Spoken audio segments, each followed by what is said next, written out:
On a fateful September night, James proactively reached out to ask if Erin would be interested in drinks.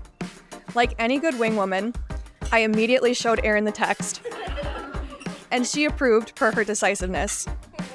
Trying to do James a solid and mitigate risk, I set expectations early on and told Erin, he's clearly interested, but just a heads up, it's going to take him about 2 to 3 weeks to build up the courage to actually ask you out on these drinks.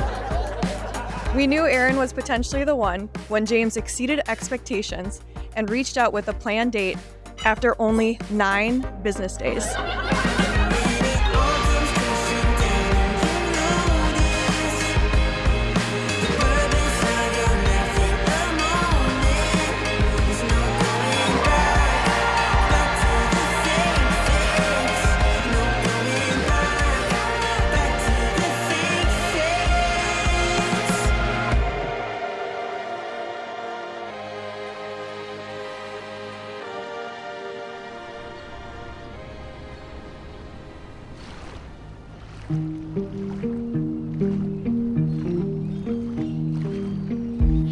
First of all, I'd like to thank everyone for coming. It's so nice to see family and friends come together for this joyous occasion.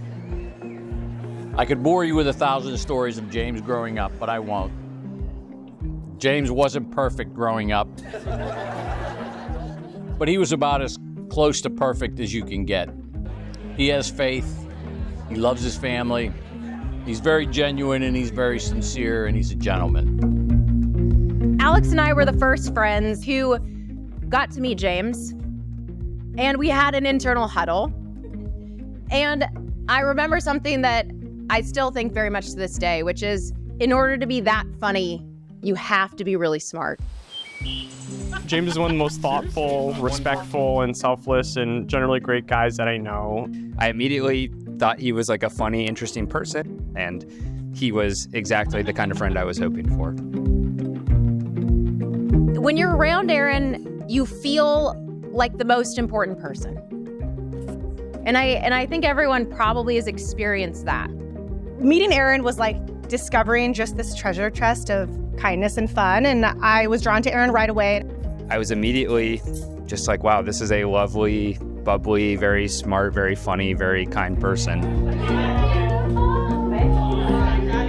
When people ask me about Erin, I say that she's one of the nicest people I've ever met.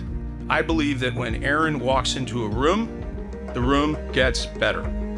I believe that when you walk away from a conversation with Erin, you feel better.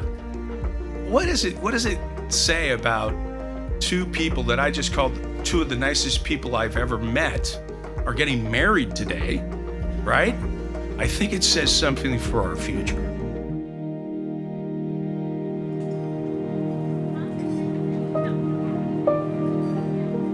As strange as it sounds, I've thought about you for a while, often wondering who James would end up with.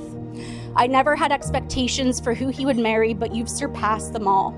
You are a kind soul, Erin, a beautiful addition to our family. Thank you for loving James. They advocate for each other, they cheer each other on, they really are better together. I've truly never seen Erin more happy than when she is with James, and I can't imagine a better pairing. Oh, hi. You look so handsome. Oh. Your dress is beautiful. You like it? I did. How about you guessed? Erin? Oh, I love you. I love you so much. James is so happy when he is with you. There's so much more love and happiness.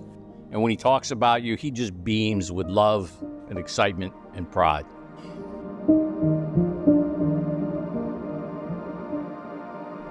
Since we started dating, I've been lost in your light. You inspire me every day by the way you walk through life.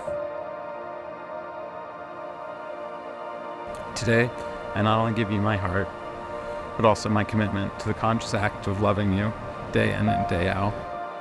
I promise to be right here and now with you, present to listen and truly hear you, even when the tides of life try to pull us away.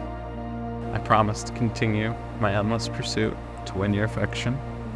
I promise to be your anchor in the storm. your light in the darkness, and your partner through all our trials ahead.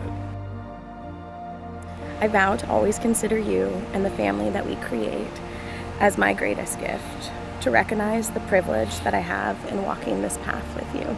I promise to always be there when you need me, a reliable and consistent partner. I promise to always be your home.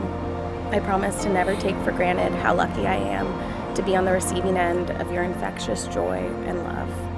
If a happy marriage really is just a long conversation, which always seems too short, I promise to never stop talking with you, because I know that a lifetime of your thoughts, ideas, and wit would always be too short. E and I's favorite movie, Father of the Bride. It's a great movie about the father-in-law having all this angst and pain, but I don't think the movie was really about that. I think the movie was, at the end, about how proud he was to be her father, as am I today. It's now my great pleasure to present to you, newly united in the sacrament of marriage, Mr. and Mrs. James and Erin Smalls.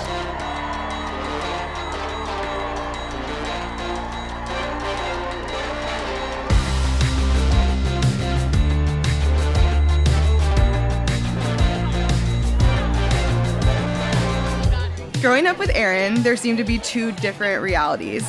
The boring, basic one, and the fantasy world that Erin created for herself. Erin spent our childhood dreaming up so many stories to make her life more interesting than it was. Her happily ever after was so much better than she could have imagined. Sure, her Prince Charming may not have ridden up on a white horse. James does drive a Volvo. But what James is thoughtful. And most of all, he loves my sister.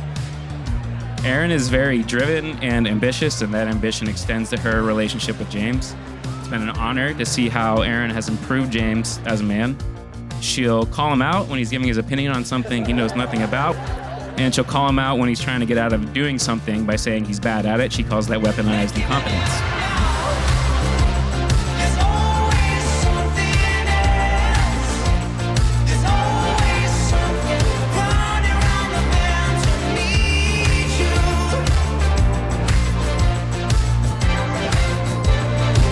To Erin and James, as your parents, we want to wish you a long and happy marriage.